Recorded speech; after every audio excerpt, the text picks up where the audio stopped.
اے ایمان والو، جب دشمن کی کسی فوج سے تمہارا مقابلہ ہو تو تم ثابت قدم رہا کرو۔ وَاذْكُرُوا اللَّهَ كَثِيرًا لَعَلَّكُمْ تُفْلِحُونَ، اور اللہ کا ذکر کثرت سے کیا کرو تاکہ تم لوگ فلاح پا جاؤ۔ جو بھی اللہ کی راہ میں خرچ کرو گے اس کا پورا پورا بدلہ دیا جائے گا، اور وَأَنْتُمْ لَا تُظْلَمُونَ، تم سے نا انصافی نہیں کی جائے گی۔ الحمدللہ رب العالمین، الصلاۃ والسلام علی سید الانبیاء والمرسلین وعلی آلہ وصحبہ اجمعین۔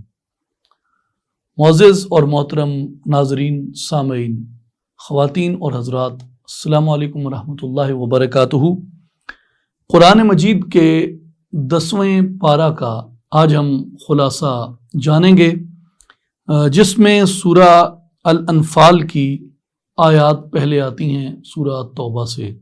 تقریباً یہ آیت نمبر 41 سے لے کے آیت نمبر 75 تک آیات ہیں۔ اس کے بعد 10ویں پارہ میں سورہ توبہ آتی ہے۔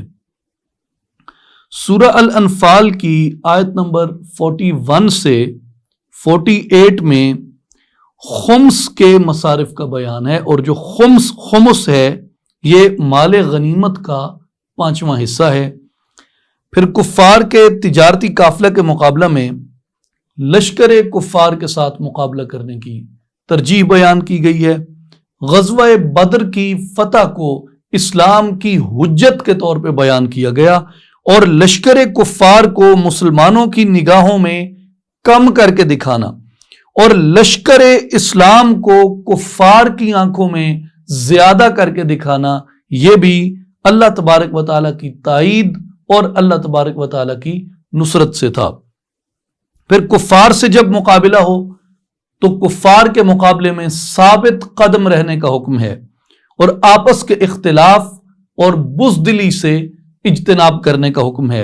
اور ان کاوشوں اور ان کافروں کی روش سے اجتناب کا حکم ہے جو اپنے زور اور طاقت کے بل بوتے پر اکڑتے تھے اور شیطان کے بہکانے سے جو بہک جاتے تھے۔ پھر الانفال کی آیت نمبر 49 سے آیت نمبر 64 میں منافقین کی مذمت کی گئی ہے، موت کے وقت کفار کی حالت کا اور آل فرعون کے انجام بد کا ذکر ہے، اور اس انجام بد کے ساتھ کفار کے انجام بد کی مشابہت بیان کی گئی ہے۔ پھر آل فرعون پر عذاب کی وجہ یہ تھی کہ وہ اللہ تعالیٰ کی عطا کی ہوئی نعمتوں میں ناشکری کرتے تھے، اور جن کافروں نے آپ صلی اللہ علیہ وآلہ وسلم سے عہد شکنی کی ان کو میدان جنگ میں سزا دینے کا حکم آیا۔ پھر جو قوم عہد شکنی کرے اس کے ساتھ تمام معاہدوں کو توڑ دینے کا حکم ہے، اور کفار سے جنگ کے لیے آلات حرب جمع کرنے کا حکم دیا گیا، اور اگر کفار مائل بصلح ہوں تو ان کو صلح کی طرف مسلمانوں کو تاکید کی گئی۔ پھر اگر وہ دھوکہ دیں، یعنی صلح کا وہ جھانسا دیں، دھوکہ دیں، اور صلح کے پیچھے دراصل ان کی طرف سے کوئی فساد چھپا ہو، تو فرمایا اگر وہ صلح چاہتے ہیں تو تم بھی صلح کرو، لیکن اگر وہ تمہیں دھوکہ دیتے ہیں تو اللہ کی مدد پہ توکل اختیار کرو۔ اللہ تبارک و تعالیٰ کا مسلمانوں کے دلوں میں الفت اور محبت اور یگانگت پیدا کرنے کا اس میں بیان آیا، اور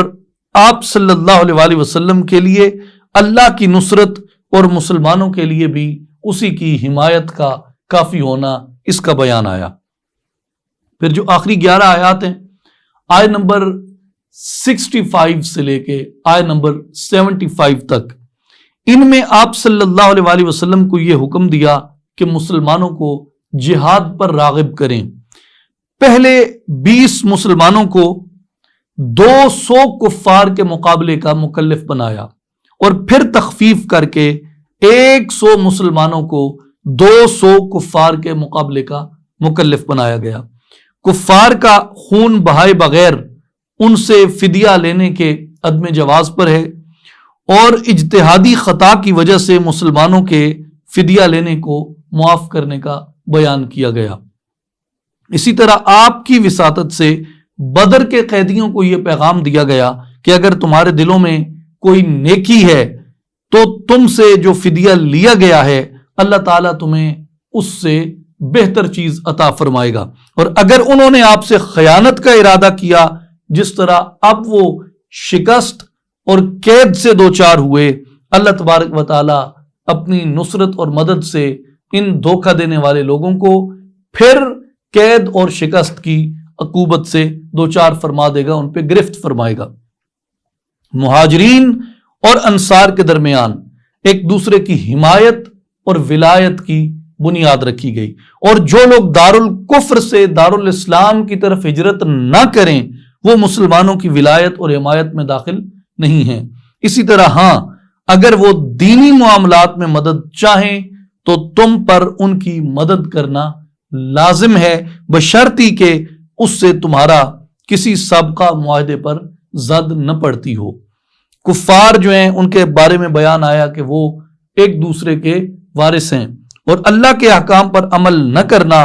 بہت بڑے فتنے اور بہت بڑے فساد کا موجب ہوتا ہے۔ اور مہاجرین، انصار اور مجاہدین کے لیے رزق کے اندر وسعت اور مغفرت کی نوید آئی ہے، اور بعد میں ایمان لے آنے والے اور ہجرت کرنے والے بھی پہلوں کے ساتھ لاحق ہیں، اور بعض رشتہ دار دوسرے رشتہ داروں سے زیادہ راجح ہیں۔ اب چیدہ چیدہ آیات کی تلاوت کرتے ہیں۔ پہلی جو سورہ الانفال کی آیت میں عرض کرنا چاہوں گا 10ویں پارہ سے، وہ آیت نمبر 44 ہے، جس میں اس بات کی حکمت بیان کی گئی کہ کفار کی تعداد مسلمانوں کو کیوں کم دکھائی گئی اور مسلمانوں کی تعداد کفار کو کس لیے کم دکھائی گئی۔ قرآن مجید بیان فرماتا ہے وَإِذْ يُرِيكُمُوهُمْ اذا التقيتم في اعينكم قليلا ويقللكم في اعينهم ليقضي الله امرا كان مفعولا والى الله ترجع الامور۔ اور جب لڑتے وقت تمہیں کافر تھوڑے کر کے دکھائے اور تمہیں ان کی نگاہوں میں تھوڑا کیا کہ اللہ پورا کرے جو کام ہونا ہے، اور اللہ کی طرف سب کاموں کی رجوع ہے۔ اب اس کی تفسیر میں مفسرین کرام نے یہ ارشاد فرمایا ہے کہ اللہ تبارک و تعالیٰ نے مسلمانوں کو کفار کی تعداد کم دکھائی، اور کفار کو اور مشرکوں کو بھی مسلمانوں کی تعداد جو تھی وہ کم کر کے دکھائی۔ اور اس کی حکمت وہ یہ بیان کرتے ہیں کہ پہلی صورت میں مشرکین کی تعداد کو جب کم کر کے مسلمانوں کو دکھایا گیا تو اس سے حکمت یہ نکلی کہ مسلمانوں کے دلوں میں ان کی ہیبت نہیں بیٹھی اور ان کی دھاک نہیں بیٹھی، اور مسلمان گھبرائے نہیں ان کی تعداد کو دیکھ کے۔ اور جب کفار کو مسلمانوں کی تعداد جو تھی وہ کم دکھائی گئی تو اس کی حکمت یہ بیان کی گئی تاکہ وہ مسلمانوں کے خلاف جنگ میں زیادہ تیاری نہ کریں اور زیادہ احتیاط نہ برتیں، تاکہ وہ آسانی کے ساتھ ان کو کم جان کر شکست کھا جائیں۔ تو یہ اس کی حکمت بیان کی گئی۔ پھر دشمن کے مقابلے کے لیے ایک اصول خداوندی عطا ہوا، اور وہ یہ تھا کہ یا ایھا الذین آمنوا اذا لقیتم فئۃ فاثبتوا واذکروا اللہ کثیرا لعلکم تفلحون۔ اے ایمان والو، جب دشمن کی کسی فوج سے تمہارا مقابلہ ہو تو تم ثابت قدم رہا کرو۔ وَاذْكُرُوا اللَّهَ كَثِيرًا لَعَلَّكُمْ تُفْلِحُونَ، اور اللہ کا ذکر کثرت سے کیا کرو تاکہ تم لوگ فلاح پا جاؤ۔ اب اس میں اللہ تبارک و تعالیٰ نے مسلمانوں کو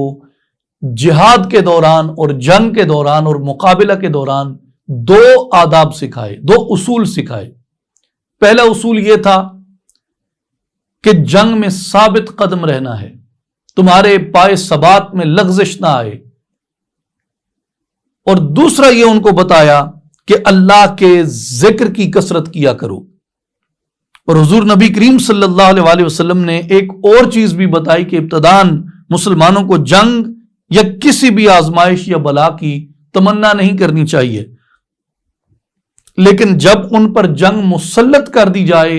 تو ان کو پھر جنگ سے پیچھے نہیں ہٹنا چاہیے، جنگ کے اندر ثابت قدم رہنا چاہیے اور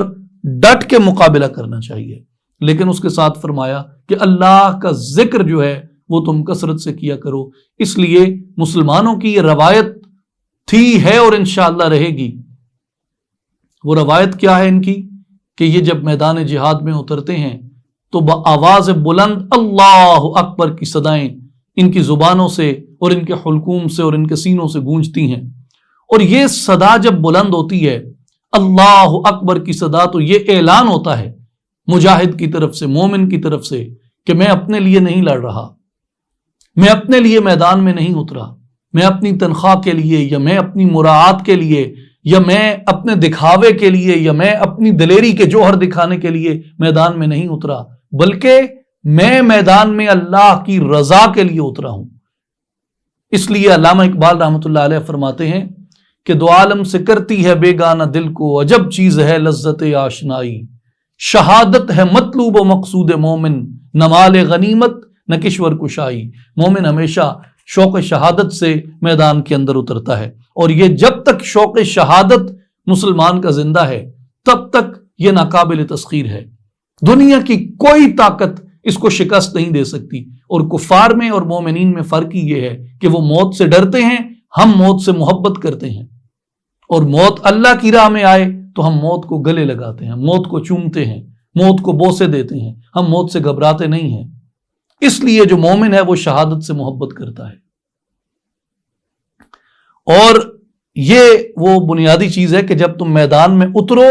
تو یہ اعلان کرو کہ میں اللہ کا ذکر کرتے ہوئے آیا ہوں، میں اس ایک کے سوا کسی کے سامنے گردن نہیں جھکاتا، میں اس ایک کے ساتھ کسی کو شریک نہیں کرتا، میں اس ایک کے سوا کسی سے نہیں ڈرتا، میں اس ایک سے ڈرتا ہوں۔ اللہ اکبر،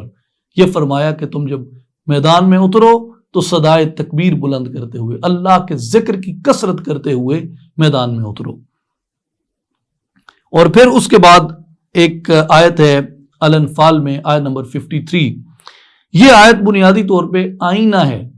اور قرآن مجید جب ہم پڑھتے ہیں تو ہمیں قرآن مجید کو، کلام الہی کو اپنے سامنے یوں رکھ کے پڑھنا چاہیے جیسے علامہ اقبال کے والد نے علامہ اقبال کو نصیحت کی تھی کہ قرآن کو ایسے پڑھو جیسے تم پہ نازل ہو رہا ہے، تو یوں محسوس کرو کہ جیسے اللہ پاک آپ کے سامنے اپنے احکام بیان فرما رہا ہے، اور بلا شک و شبہ یہ کلام الہی ہے، تو یہ میرے سامنے ایک آئینہ ہوتا ہے جس میں اپنے کردار کو دیکھتا ہوں۔ جب قوم پڑھتی ہے تو قوم قرآن میں اپنے کردار کو دیکھتی ہے کہ ہم کہاں کھڑے ہیں۔ تو ایک اصول قرآن مجید میں بیان ہوا، ذالک بأن اللہ لم یک مغیرا نعمتا انعمها علی قوم حتی یغیروا ما بانفسہم وان اللہ سمیع علیم۔ یہ عذاب ان پر اس وجہ سے ہے کہ اللہ تعالیٰ کسی نعمت کو ہرگز بدلنے والا نہیں جو اس نے کسی قوم پر عطا فرمائی ہو، یہاں تک کہ وہ لوگ از خود اپنی حالت نعمت کو بدل دیں۔ یعنی ہم نے ان کو جو نعمت عطا کی ان کی فرما برداری کی وجہ سے، ان کی اطاعت کیشی کی وجہ سے، ہمارے حضور ان کے عجز و نیاز کی وجہ سے، ہمارے ساتھ یعنی اللہ فرما رہا ہے ہمارے ساتھ ان کے تعلق کی وجہ سے ہم نے وہ نعمتیں ان کو عطا کی، اور جب انہوں نے اس حالت کو بدل دیا، یعنی انہوں نے فرما برداری کو نافرمانی میں بدل دیا، اطاعت کو سرکشی میں بدل دیا، شکر کو کفران نعمت میں بدل دیا، اور جو نعمتیں عطا کی ان نعمتوں کی ناقدری کرنے لگے، تو اس وجہ سے ہم نے ان قوموں کے اوپر عذاب اتارا ہے۔ بے شک اللہ خوب سننے والا اور جاننے والا ہے۔ آپ دیکھ لیں کہ جتنی نعمتیں ہمیں عطا ہوئیں، تاریخ کی بات کریں تو تاریخ میں ہمارے سامنے ہے کہ جو نعمتیں ہمیں عطا ہوئیں، ہم نے ان نعمتوں کی جب ناقدری کرنا شروع کی تو اسلامی دنیا کے اندر انتشار پھیل گیا، اور ایک کے اوپر ایک دشمن غالب آتا گیا، اور ہماری جو سلطنتیں تھیں، مسلمانوں کی جو حکومتیں تھیں، جو بنیادی طور پہ حکومت پناہ گاہ ہے۔ میں طوالت کو ہمیشہ کوشش کرتا ہوں ان دروس میں، ان خلاصے جب سے ہم بیان کر رہے ہیں،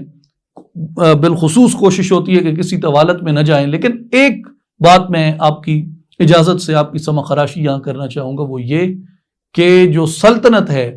اس کا اسلام کے ساتھ ایک گہرا تعلق ہے، اور اس کی انسپریشن مکہ کے اس بیان سے ملتی ہے جب قریش جمع ہو کر حضرت ابو طالب کے کاشانے پہ گئے، اور انہوں نے کہا کہ ابو طالب آپ اپنے بھتیجے کو اس دعوت سے روکیے۔ رسول اللہ صلی اللہ علیہ وآلہ وسلم کو بہت بڑی بڑی انہوں نے آفرز کی، اور جب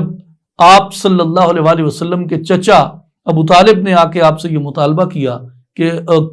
قریش کا پیغام دیا کہ قریش آپ کو یہ کہتے ہیں کہ اگر آپ اس دعوت سے باز آ جائیں تو ہم آپ کو یہ دیں گے، آپ صلی اللہ علیہ وآلہ وسلم نے فرمایا کہ میں ان سے کچھ نہیں چاہتا، یہ صرف ایک کلمہ کہہ دیں، اس کلمے کے بدلے یہ پورے عرب کے حکمران ہو جائیں گے اور عجم بھی ان کے زیر نگین آ جائے گا۔ تو وہ سارے جو قریش کے بڑے بڑے سردار تھے تو انہوں نے کہا بالکل بالکل، ہم ضرور ایسا کلمہ بتائیں ہمیں۔ تو آپ صلی اللہ علیہ وسلم نے فرمایا کہ وہ کلمہ ہے لا الہ الا اللہ، لا الہ الا اللہ۔ آپ نے فرمایا یہ کلمہ ہے، ان سے کہہ دیں، اللہ ان کو عرب کا حکمران کر دے گا، عجم ان کے زیر نگین آ جائے گا۔ یہ کون سی بات ہے، یہ کون سا وقت ہے جب آپ صلی اللہ علیہ وآلہ وسلم کی جو پیغام ہے وہ پوری طرح دنیا عرب میں نہیں پھیلا، مکہ سے باہر نہیں نکلا ابھی تک، چند ایک لوگ ہیں آپ کے ساتھ، کوئی فوج نہیں ہے، کوئی لشکر نہیں ہے، کوئی سپاہ نہیں ہے، کوئی سلطنت کے امور نہیں ہے، کوئی عدالت نہیں لگتی، کچھ بھی نہیں ہے، ابھی تو صرف چند ایک لوگ ہلکا بگوش اسلام ہو رہے ہیں، ابھی تو مظالم بھی پوری طرح شروع نہیں ہوئے مکہ کے اندر جو کیے گئے تھے۔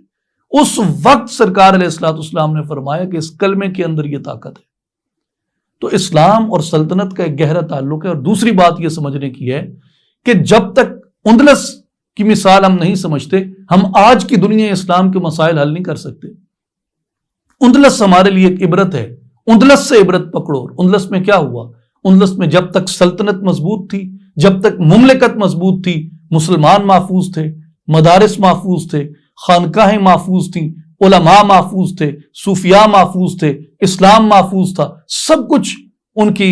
جو اللہ نے نعمتیں عطا کی تھیں اس سے چل رہا تھا۔ لیکن جب ان لوگوں نے اپنے چھوٹے چھوٹے گروہی، اپنے ذاتی شخصی مفادات کے اوپر انہوں نے اپنی سلطنتوں سے بے وفائیاں کرنا شروع کی، انہوں نے ایک اپنی بڑی سلطنت سے جب بغاوت کر لی، اس سے جب پھر گئے اور افراتفری مچ گئی، انتشار مچ گیا، اس سے پرتگیز کو یہ موقع آیا کہ انہوں نے ان کی کمزوریوں کو استعمال کیا، غدار بہت بڑی تعداد میں ان کو میسر آ گئے، ان کو انہوں نے استعمال کیا، فوج کشی کی، اور سلطنت جو کمزور ہو چکی تھی، جس کی فوج کئی حصوں میں بڑھ چکی تھی، اس کے اندر یہ صلاحیت ہی نہیں تھی کہ وہ اپنے آپ کو دفاع کرتی۔ نتیجہ کیا نکلا؟ 3 آپشن دیے۔ پہلا آپشن یہ دیا کہ اندلس سے نکل جاؤ، دوسرا آپشن یہ دیا کہ عیسائیت قبول کر لو، تیسرا آپشن یہ دیا کہ وگرنہ تمہیں قتل کر دیا جائے گا۔ کئی وہاں سے نکل گئے، کشتیاں ڈوبی ہیں جن کے اندر مسلمان شہید ہوئے ہیں، جیسے آج میانمار کی ڈوبتی ہیں، یہ پوری تاریخ پڑھنے کے لائق ہے اندلس کی۔ پھر وہاں پہ جو جتنے علماء ان کو ملے سب کو تہہ تیغ کیا، شہید کیا، صوفیاء کو شہید کیا، علماء کو شہید کیا۔ علماء تو ان کے ٹارگٹ پہ تھے،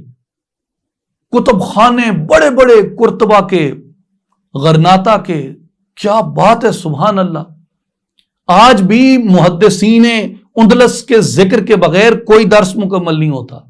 مفسرین اندلس کے بغیر کوئی بات مکمل نہیں ہوتی، فقہائے اندلس کے بغیر بات مکمل نہیں ہوتی، اندلس کے سیرت نگاروں کے بغیر بات مکمل نہیں ہوتی، صوفیاء اندلس کے بغیر بات مکمل نہیں ہوتی۔ کسی فن، کسی علم، فصاحت، بلاغت میں چلے جائیں، قرأت میں چلے جائیں، کتابت قرآن کے اندر چلے جائیں، قرآن کے حفظ کے اندر آپ چلے جائیں، اعراب کے اندر چلے جائیں، جہاں کہیں بھی آپ چلے جائیں، اتنی بڑی علمی چھاپ ہے علماء اندلس کی، لیکن سب کس نے ضائع کی؟ سب ضائع کی مفاد پرستوں کے ٹولوں نے، جو اپنے مفاد کو سلطنت کے مفاد سے زیادہ عزیز جانتے تھے۔ اس لیے یہ ان کی ناقدری تھی، اور یہ آئینہ ہے قرآن مجید نے سورہ الانفال آیت نمبر 53 میں جو دکھایا، ذالک بین اللہ لم یکن مغیرا نعمتا انعمها علی قوم حتی یغیروا ما بانفسہم وان اللہ السمیع العلیم، کہ یہ عذاب اس وجہ سے ہے کہ اللہ کسی نعمت کو ہرگز بدلنے والا نہیں جو اس نے کسی قوم کو عطا فرمائی ہو، یہاں تک کہ وہ لوگ از خود اپنی حالت نعمت کو نہ بدل دیں، یعنی وہ احساس زیاں ان کے اندر سے نکل جائے۔ یہ آئینہ ہے آج کہ اپنی سلطنت کی حفاظت کرو، اپنی جو اللہ تعالیٰ نے تمہیں ممالک عطا کیے ہیں ان ممالک کی حفاظت کرو، ان کے خلاف نہ اٹھو، ان کے اندر انتشار اور بغاوتیں پیدا نہ کرو۔ اس لیے ہم پہ بطور مسلمان لازم ہے یہ۔ آج آپ دیکھیں عرب سپرنگ، جس کو عرب بہار کہتے تھے، یہ بہار دیکھی ہے آپ نے عرب کی؟ عرب بہار کا مزہ پوچھو لیبینز سے، عرب بہار کا مزہ پوچھو یمنیوں سے، ٹیونیزینز سے، شامیوں سے، عراقیوں سے، پتہ چلے بہار کے نتیجے میں کون سے پھل پھول لگے ہیں۔ اس لیے یہ سلطنتیں جو ہمارے پاس ہیں ان کی قدر کریں۔ مغل سلطنت کمزور ہوئی، چھوٹے چھوٹے ریاستوں میں بٹ گیا پورا ہندوستان، نتیجہ کیا نکلا؟ نتیجہ 150 سال کی ہماری وہ غلامی تھی جو ہم نے کاٹی، اور آج تک ذہنی غلامی کاٹ رہے ہیں۔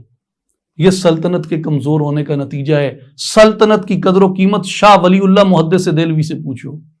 سلطنت کی قدر و قیمت احمد شاہ ابدالی سے پوچھو کہ سلطنت کی کیا قیمت ہوتی ہے۔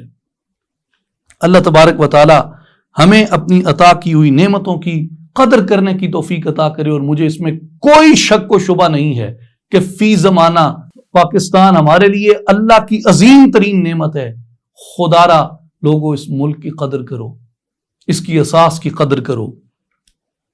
اس کے پرچم تلے ہم محفوظ ہیں۔ پھر اس کے بعد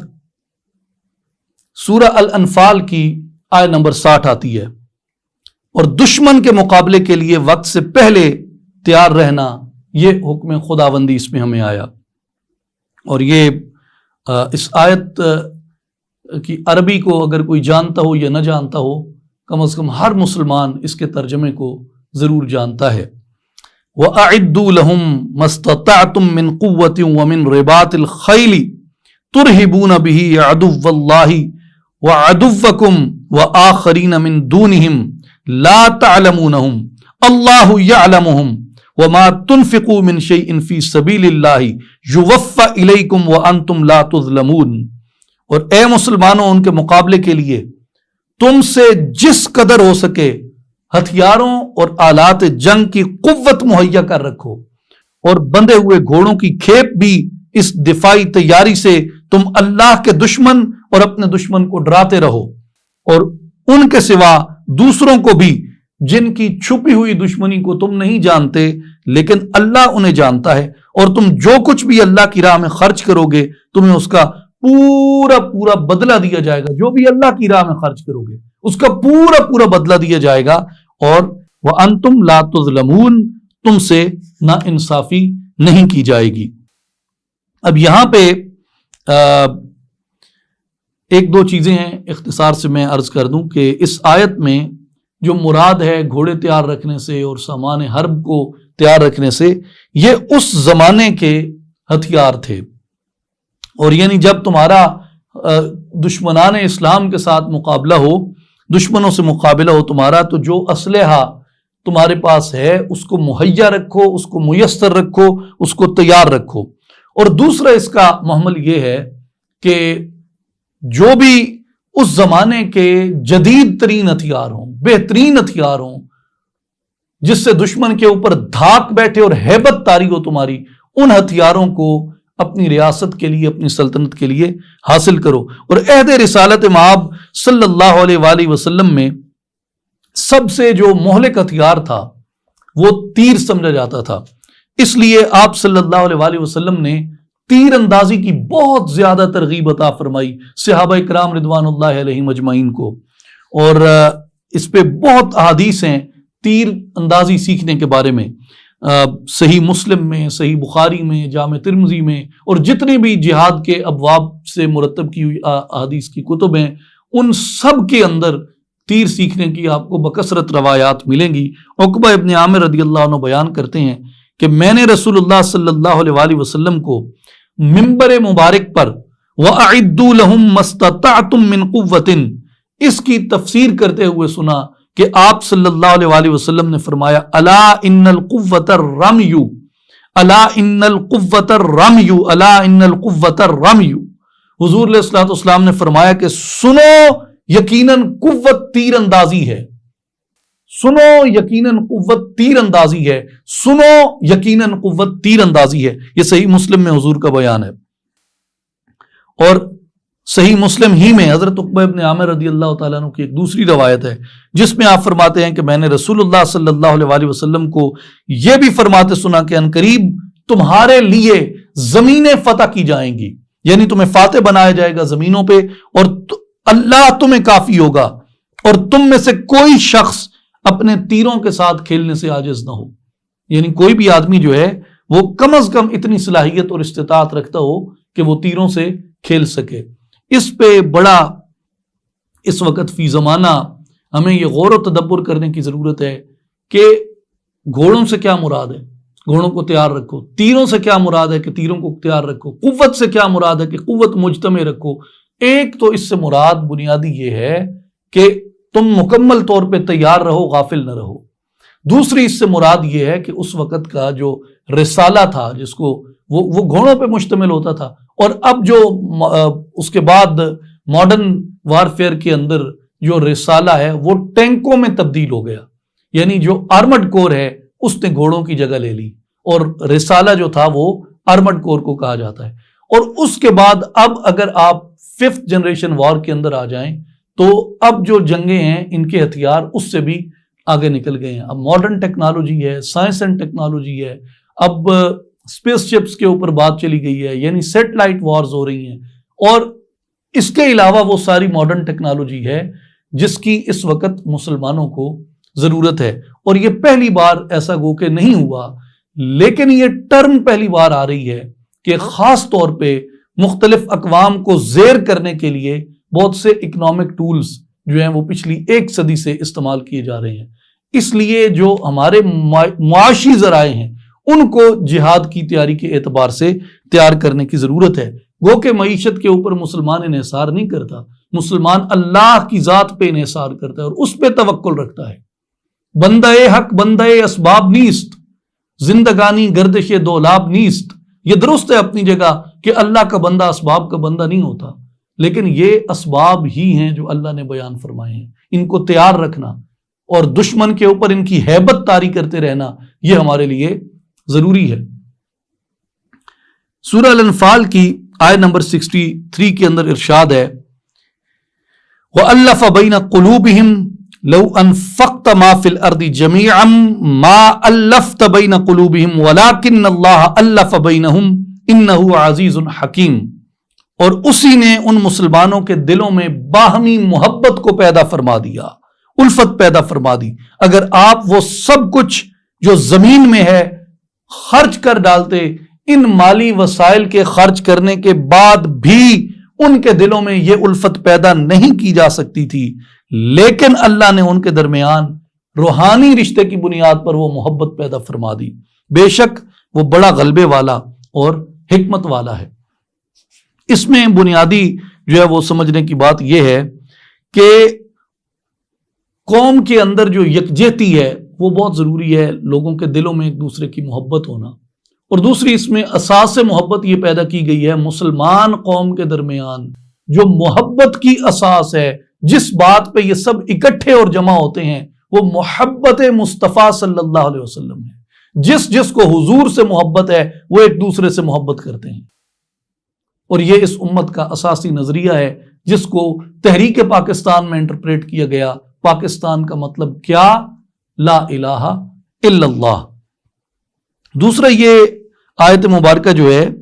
یہ اس چیز کی بھی دلالت کرتی ہے کہ اسلام قبول کرنے سے قبل اور رسول اللہ صلی اللہ علیہ وآلہ وسلم کی اتباع سے پہلے عرب قوم کے اندر ایک دائمی عداوت اور جنگ کی کیفیت تھی، ایک دوسرے کو قتل کرتے تھے، لوٹ مار کرتے تھے۔ لیکن جب رسول اللہ صلی اللہ علیہ وآلہ وسلم نے اعلان نبوت فرمایا اور جو لوگ حضور کی غلامی کے حلقے میں آ گئے تو اللہ تبارک و تعالیٰ نے غلامی مصطفیٰ کی بدولت، محبت مصطفیٰ کی بدولت، اطاعت مصطفیٰ کی بدولت ان سب کے دلوں کو ایک کر دیا۔ تو آج بھی اگر ہمارے لیے کوئی راہ نجات ہو سکتی ہے تو وہ محبت مصطفیٰ صلی اللہ علیہ وآلہ وسلم ہو سکتا ہے۔ اب آتے ہیں سورہ توبہ کے اوپر۔ سورہ توبہ کو سورہ التوبہ کہنے کی جو وجہ مفسرین کرام نے بیان فرمائی وہ فرماتے ہیں کہ اس کا نام سورہ توبہ اس لیے ہے کہ اس صورت میں اللہ تبارک و تعالیٰ نے مومنین کی توبہ کو قبول کرنے کا ذکر فرمایا، خاص طور پہ حضرت کعب ابن مالک، ہلال ابن امیہ اور مرارہ بن الربیع رضی اللہ عنہم اجمعین، ان تین صحابہ کی توبہ کو قبول کرنے کا ذکر فرمایا۔ حضرت عبداللہ ابن عباس رضی اللہ عنہما کی روایت مختلف مفسرین کرام نے بیان فرمائی ہے کہ سورہ توبہ کے شروع میں بسم اللہ الرحمن الرحیم کیوں بیان نہیں ہوئی؟ تو حضرت عبداللہ ابن عباس رضی اللہ عنہما نے امیر المؤمنین سیدنا علی ابن ابی طالب رضی اللہ عنہ آپ سے یہ روایت کیا کہ میں نے حضرت علی رضی اللہ تعالیٰ عنہ سے پوچھا کہ سورہ براءت کی یعنی سورہ توبہ کی ابتدا میں بسم اللہ الرحمن الرحیم کیوں نہیں لکھی گئی؟ تو آپ نے فرمایا اس لیے کہ بسم اللہ الرحمن الرحیم امان ہے اور البراءت میں تلوار سے مارنے کی آیتیں ہیں، اس لیے اس میں امان نہیں ہے۔ میرے ایک مینٹور تھے جن سے میں پولیٹیکل سائنس کی اور انٹرنیشنل ریلیشنز کی مینٹورشپ لیتا تھا، تو جب ہم تھیوریز پڑھ رہے تھے تو اس میں جب ریئلزم پہ پہنچے تو ریئلزم اور اسلام کے بارے میں جب بات چلی تو گو کہ اس سے پہلے بھی اس سورہ مبارکہ کی تلاوت کا تو شرف نصیب تھا، تھوڑے بہت ترجمے کا بھی شرف نصیب تھا، لیکن انہوں نے مجھے کہا کہ قرآن میں اگر آپ نے ریئلزم پڑھنا ہے اور یہ دیکھنا ہے کہ حقیقی طور پہ ایک ریاست جو ہے وہ کس طریقے سے ڈیل کرتی ہے معاملات کے ساتھ، معاہدوں کے ساتھ، چیزوں کے ساتھ، دشمنوں کے ساتھ، منافقین کے ساتھ، تو انہوں نے کہا اس کے لیے آپ اگر پڑھنا چاہتے ہیں تو وہ سورہ توبہ ہے۔ اور یہ حضرت علی رضی اللہ تعالیٰ عنہ کا جو فرمان مبارک ہے کہ بسم اللہ الرحمن الرحیم میں امان ہے، اس لیے اس سورت کے ابتدا میں نہیں آئی، اور البراءت میں تلوار سے مارنے کی آیتیں ہیں، اس لیے اس میں امان نہیں ہے، تو بسم اللہ الرحمن الرحیم اس کی آغاز میں نہیں آئی۔ پھر سورہ توبہ کے کئی اسماء ذکر کیے ہیں مفسرین نے، مثلا البراءت اس کا نام رکھا گیا۔ البراءت کا معنی ہے کسی چیز سے بیزار ہونا یا کسی چیز سے بری و ذمہ ہونا، تو اس آیت کے شروع ہی میں اللہ تبارک و تعالیٰ نے یہ بیان فرما دیا کہ اللہ اور اس کا رسول صلی اللہ علیہ وآلہ وسلم وہ بری ہیں اور بیزار ہیں مشرکین سے، تو اس لیے اس کو سورہ براءت بھی کہا گیا۔ پھر المقشقشہ اس سورت کا نام ہے کیونکہ جو قشقشہ کا لغوی معنی ہے وہ کسی شخص کو خارش اور چیچک کی اگر بیماری ہو اس سے نجات ملنا، اس کو قشقشہ کہتے ہیں، اس لیے اس کا نام المقشقشہ رکھا گیا کیونکہ اس سورت سے مسلمانوں کو منافقین سے نجات ملی۔ پھر تیسرا نام جو ہے وہ البحوث رکھا گیا ہے اس کا کیونکہ اس میں منافقین کے احوال سے بحث کی گئی ہے۔ چوتھا نام اس کا المنقرہ ہے کیونکہ تنقیر کا جو لغت میں معنی ہے وہ بحث اور تفتیش ہے، اس لیے اس صورت میں المنقرہ کا نام بھی اس کو ابتدا میں اس کا تھا۔ اور پھر المبعثرہ، مبعثرہ اس لیے اس کا نام ہے کیونکہ لغت میں کسی مخفی چیز کو ظاہر کرنے جو ہے یہ المبعثرہ اس کو کہتے ہیں، اور اس صورت میں جو ہے وہ مخفی نفاق جو تھا لوگوں میں اس کو ظاہر کر دیا گیا۔ پھر چھٹا نام جو ہے اس صورت کا وہ المخزیہ ہے اور الفادحہ ہے کیونکہ ان کا معنی جو ہے وہ رسوا کرنا ہے، اور جب ان لوگوں کے نفاق کا پردہ چاک ہو گیا تو وہ سب کے سامنے رسوا ہو گئے۔ پھر اس کا ایک نام جو ہے وہ المنکلہ رکھا گیا، المشردہ بھی رکھا گیا اور المدمدمہ بھی اس کا نام رکھا گیا، اور ان تینوں کا معنی جو ہے المنکلہ، المشردہ، المدمدمہ، ان کا معنی ہلاک کرنے والی، اور چونکہ منافقین جو تھے وہ رسوائی کے عذاب سے ہلاک ہو گئے اس لیے اس صورت میں ان کے عذاب کا ذکر آیا ہے۔ 11واں نام جو ہے اس کا وہ سورت العذاب بھی رکھا گیا، اور اس لیے اس صورت کے یہ اسماء ہیں، اور لیکن معروف جو اسم مبارک ہے اس سورہ مبارکہ کا وہ سورہ التوبہ ہے، جس کی وجہ پہلے بیان کر دی ہم نے۔ اب ایک میں اس میں یہ عرض کرنا چاہتا ہوں کہ سورہ الانفال میں اور سورہ التوبہ کے اندر جو مناسبت ہے وہ کیا ہے؟ اس میں سورہ الانفال میں ارشاد تھا کہ وَإِمَّا تَخَافَنَّ مِن قَوْمٍ خِيَانَةً فَانبِذْ إِلَيْهِمْ عَلَى سَوَاءٍ إِنَّ اللَّهَ لَا يُحِبُّ الْخَائِنِينَ، اور اگر آپ کو کسی قوم سے خیانت کا اندیشہ ہو تو ان کا عہد ان کی طرف برابری کی بنیاد پہ پھینک دیں، بے شک اللہ تبارک و تعالی دغا بازوں کو پسند نہیں فرماتا۔ اور سورہ التوبہ کی ابتدائی آیات میں اللہ تبارک و تعالی نے دو ٹوک الفاظ میں مشرکین سے مسلمانوں کے کیے ہوئے جو معاہدے تھے ان کے نسخ اور فسخ کا اعلان فرما دیا، اور اس کی تفصیل یہ ہے کہ 6 ہجری میں مسلمانوں نے مشرکین سے صلح حدیبیہ کی تھی، پھر 9 ہجری میں بنو دمرہ اور بنو کنانہ کے سوا جتنے بھی لوگ تھے سب نے تقریباً عہد شکنی کی۔ تب مسلمانوں کو یہ حکم دیا گیا کہ وہ مشرکین سے کیے ہوئے معاہدوں سے بری الذمہ ہو جائیں، اور ان کو 4 ماہ کی مہلت دی، اور اس کے بعد یہ حکم دیا کہ اگر مشرکین اسلام قبول کر لیں تو ویل اینڈ گڈ، اور ورنہ ان کے ساتھ جنگ کی جائے اور ان کو قتل کیا جائے۔ اور مشرکین جو تھے وہ اس انتظار میں تھے کہ ابھی روم اٹیک کر دے گا مسلمانوں کے اوپر، ابھی کسرا یعنی اس وقت کا ایران یہ اٹیک کر دیں گے مسلمانوں کے اوپر، تو اس دوران مسلمانوں پر حملہ کر کے مسلمانوں کو ہزیمت سے دوچار کیا جائے گا۔ لیکن اللہ تبارک و تعالی نے ان کے ذہن میں جو وقت تھا اس وقت کے آنے سے پہلے جب یہ احکامات فرما دیے تو ان کی منصوبہ بندی کی ساری جو بساط تھی اس کو لپیٹ دیا گیا، یعنی جو وہ کیسر و کسرا کی مدد کو دیکھ رہے تھے، اور ان سے اعلان براءت کر کے انہیں اس پر مجبور کر دیا کہ یا وہ اسلام قبول کر لیں یا فنا کے گھاٹ اتر جائیں۔ پھر وہ وقت بھی آیا جب دنیا نے یہ بھی دیکھا کہ اس وقت کی 2 سپر طاقتیں جو تھیں، ایک طرف روم تھا ایک طرف کسرا تھا، ان کو مسلمانوں نے اپنی تعداد، ہتھیار، وسائل کے کم ہونے کے باوجود ان 2 ریاستوں کو اپنے گھٹنوں پر گرا دیا اور پرچم اسلام وہاں پر لہرا دیا، اور دنیا نے دیکھا کہ کیسر و کسرا جو تھے وہ اللہ اور رسول اللہ صلی اللہ علیہ وآلہ وسلم کے احکامات کی پیروی اور اطاعت کرنے والے ان جانباز صحابہ کرام اور مجاہدین اسلام کے قدموں تلے رون دیے گئے،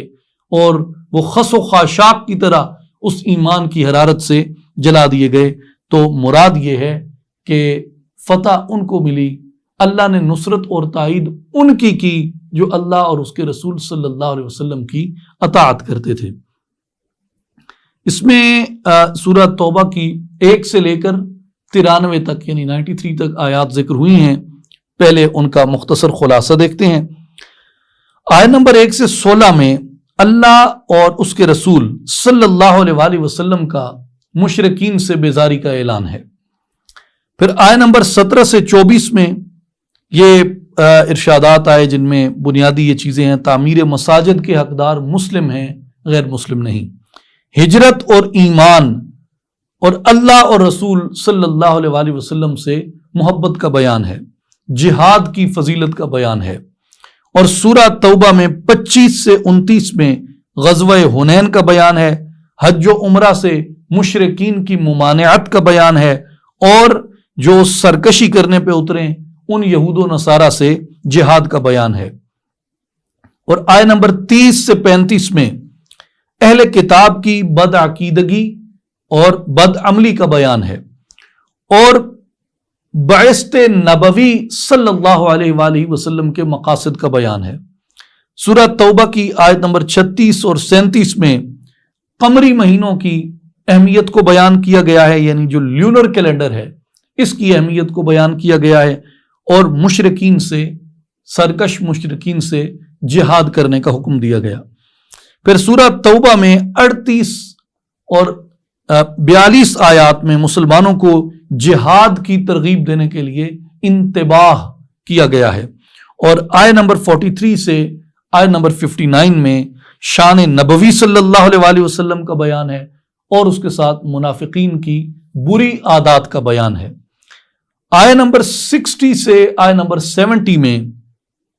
منافقین کے اعمال بد اور ان کے انجام بد کا بیان ہے۔ پھر آیہ نمبر 71 سے 72 میں مسلمانوں کے اعمال اور ان کے انجام خیر کا بیان ہے۔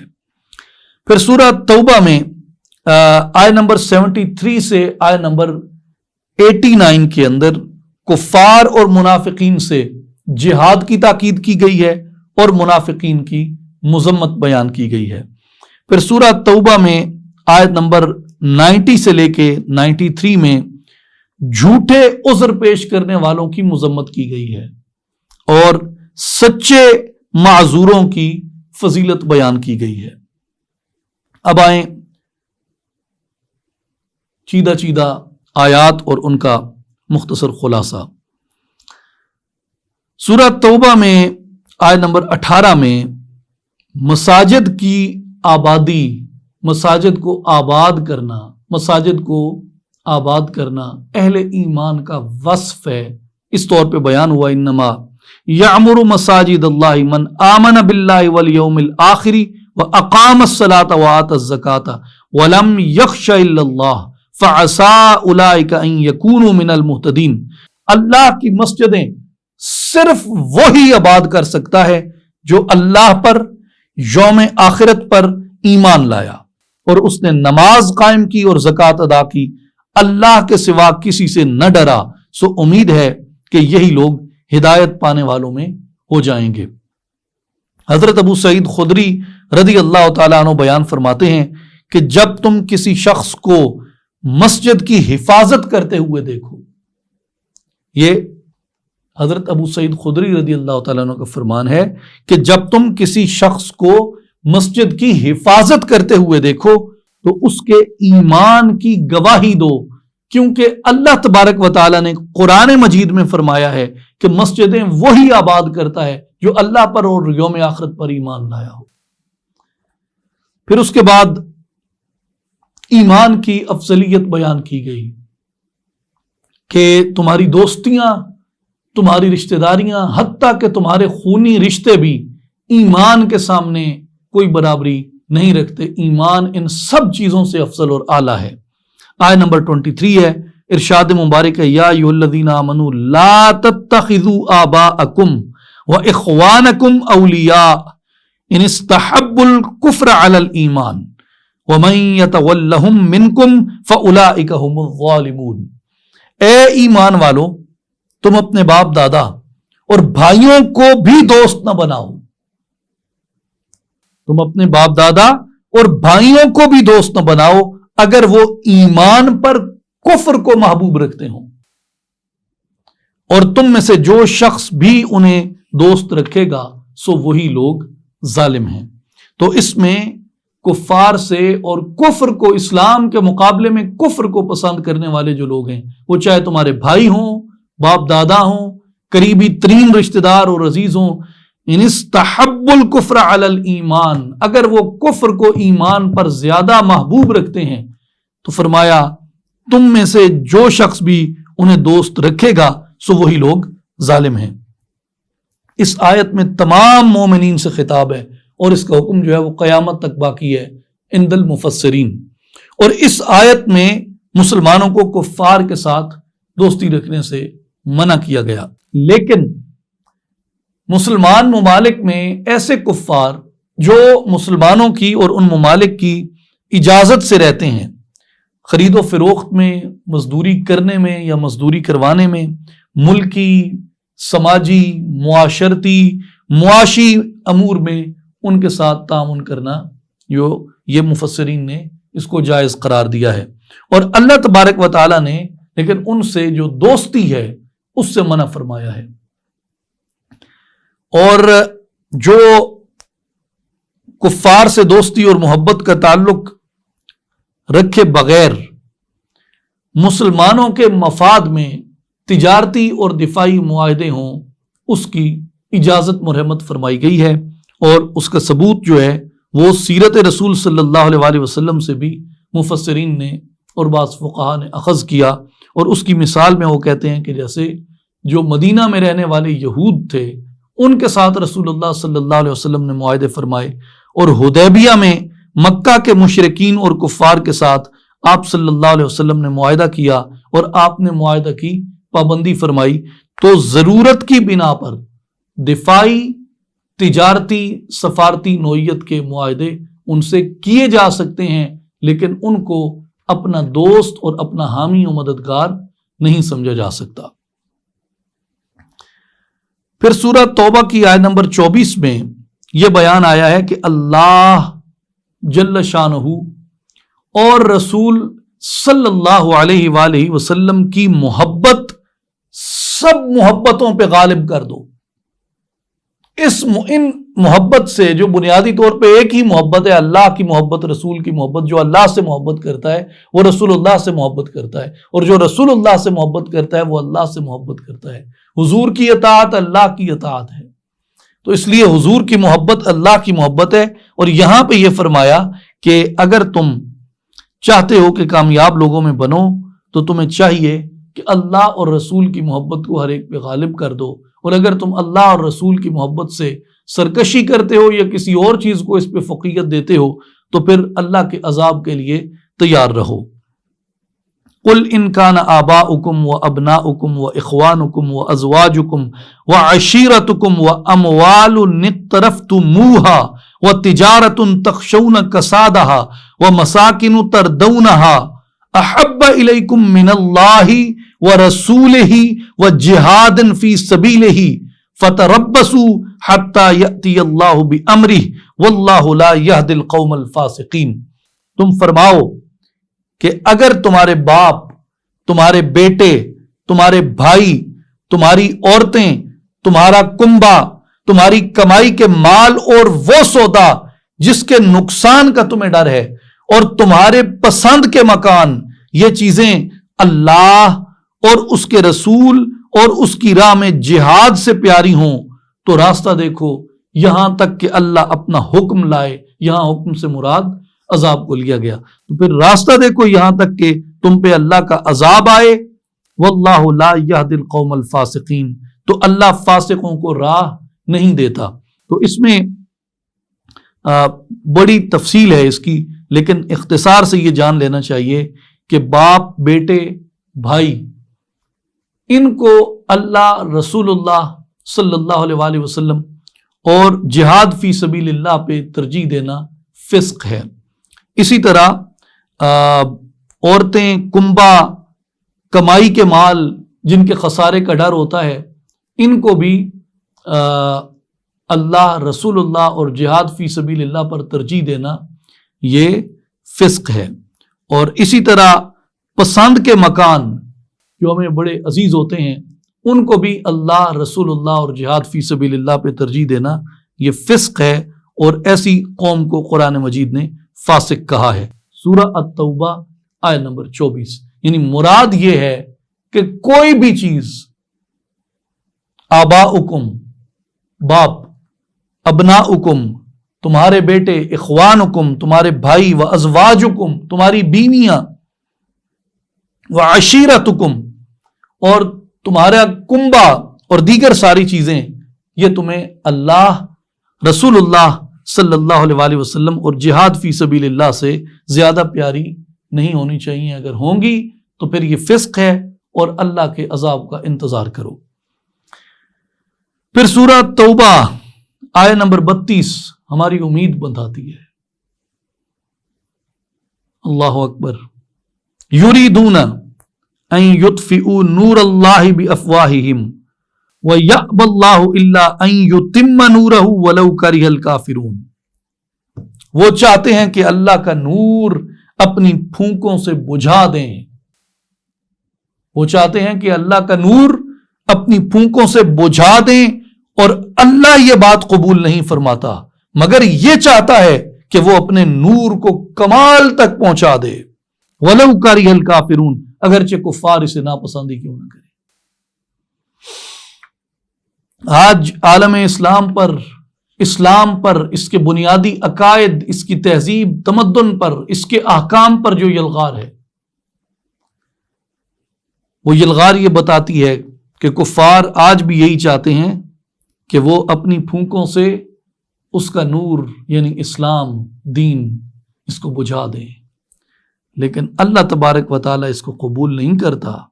اللہ تعالیٰ تو یہ چاہتا ہے کہ وہ اس نور کو اپنے کمال تک پہنچا دے۔ پاسباں مل گئے کعبے کو صنم خانے سے۔ یہ بہت سے ممالک جن کو ہمارے فاتحین فتح نہ کر سکے، ان میں ہمارے مہاجرین نے دعوت اسلام کو پھیلایا ہے۔ یہ اللہ کی نشانیوں میں سے ایک نشانی ہے۔ پھر اس کے ساتھ ساتھ آگے سورہ التوبہ کی آیت 33 میں غلبہ حق کی طرف مسلمانوں کو تلقین دی گئی ہے، اور یہ فرمایا گیا کہ هو الذی ارسل رسولہ بالہدی ودین الحق لیظہرہ علی الدین کلہ ولو کرہ المشرکون۔ وہی اللہ ہے جس نے اپنے رسول صلی اللہ علیہ وسلم کو ہدایت اور دین حق کے ساتھ بھیجا تاکہ رسول صلی اللہ علیہ وسلم کو ہر دین والے پر غالب کر دے، اگرچہ مشرکین کو یہ بات بری لگے۔ آپ کا دین ہر دین پر غالب ہو جائے، اور یہ بات ایک ہمیں یاد رکھنی چاہیے۔ مفسرین نے بھی بحث کی ہے اس پہ، اور جو موجودہ دنیا اسلام کی صورتحال ہے اس میں بھی یہ بات بڑی امید افزا ہے کہ اپنے دلائل کے اعتبار سے، اپنی صداقت، اپنی حقانیت کے دلائل کے اعتبار سے اسلام آج بھی دنیا کے تمام مذاہب کے اوپر غالب ہے۔ کسی کے پاس اپنے مذہب کے برحق ہونے کی اتنے دلائل، قوی دلائل موجود نہیں ہیں جتنے عالم اسلام کے پاس اور مسلمانوں کے پاس موجود ہیں۔ اور اگر اس سے مراد مادی غلبہ ہو تو ایک اس سے مراد ہماری تاریخ ہے کہ اللہ تبارک و تعالیٰ نے تمام ادیان پہ مسلمانوں کو غالب کیا، پھر ہم نے جب نعمتوں کی ناشکری کی، فرمان سے سرکش ہو گئے، اطاعت کو ترک کر دیا اور دنیا کو اپنی زیب و زینت بنا لیا، تو پھر جو نعمتیں عطا کی گئیں وہ نعمتیں چھن گئیں۔ لیکن اس کے مراد جو ہے وہ زمانہ آخر بھی لیا گیا ہے، اس لیے کہ مفسرین فرماتے ہیں کہ جب حضرت سیدنا عیسیٰ علیہ السلام کا اور سیدنا امام مہدی علیہ السلام کا جب ظہور ہوگا تو پوری دنیا میں کوئی دیوار بھی ایسی نہیں بچے گی جس پہ پرچم اسلام نہیں لہرا رہا ہوگا۔ پھر جو لوگ زکوٰۃ نہیں دیتے ان کے انجام بد کو قرآن مجید نے بیان فرمایا ہے۔ یوم یحما علیہا فی نار جہنم فتکوی بہا جباہہم وجنوبہم وظہورہم ھذا ما کنزتم لانفسکم فذوقوا ما کنتم تکنزون۔ جس دن اس مال یعنی یہ جو سونا چاندی انہوں نے جمع کر رکھا ہے اس پر دوزخ کی آگ میں تاپ دی جائے گی، پھر اس تپتے ہوئے مال سے ان کی پیشانیاں، ان کے پہلو اور ان کی پیٹھیں داغی جائیں گی، اور ان سے کہا جائے گا کہ یہ وہی مال ہے جو تم نے اپنی جانوں کے مفاد کے لیے جمع کیا تھا، سو تم اس مال کا مزہ چکھو جس کو تم جمع کرتے رہے ہو۔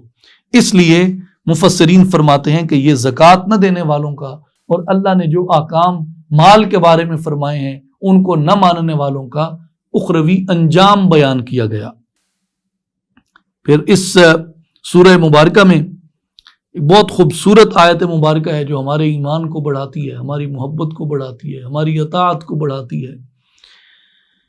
ثانی اثنین اذ ہما فی الغار اذ یقول لصاحبہ لا تحزن ان اللہ معنا، اس حال میں کہ وہ دو ہجرت کرنے والوں میں سے دوسرے تھے، جبکہ دونوں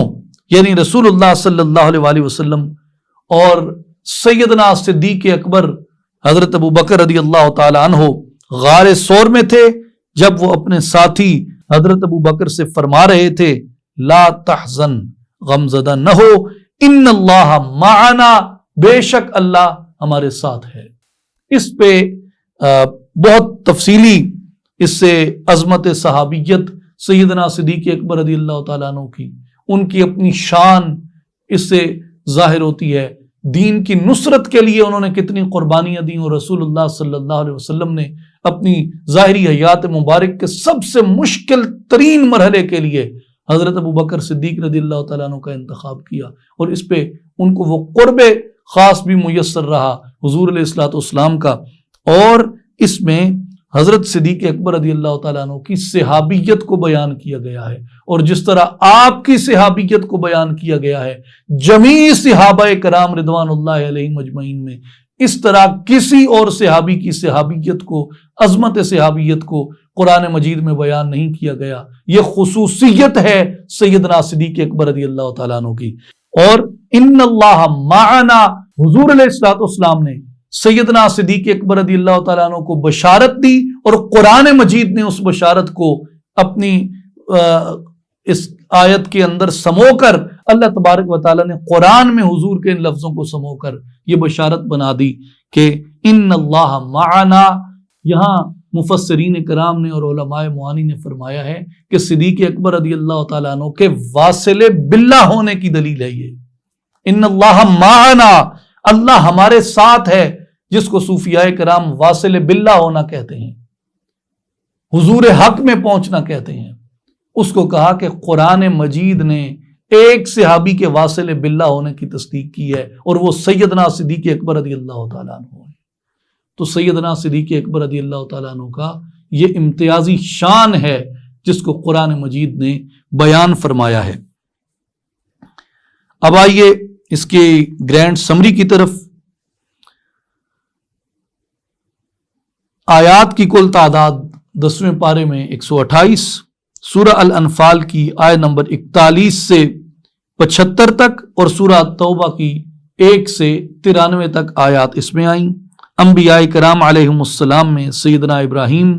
سیدنا عزیر، سیدنا عیسیٰ، سیدنا نوح علیہم السلام کا ذکر ہوا، اور خاتم الانبیاء محمد مصطفیٰ احمد مجتبیٰ صلی اللہ علیہ وآلہ وسلم کا ذکر مبارک ہوا۔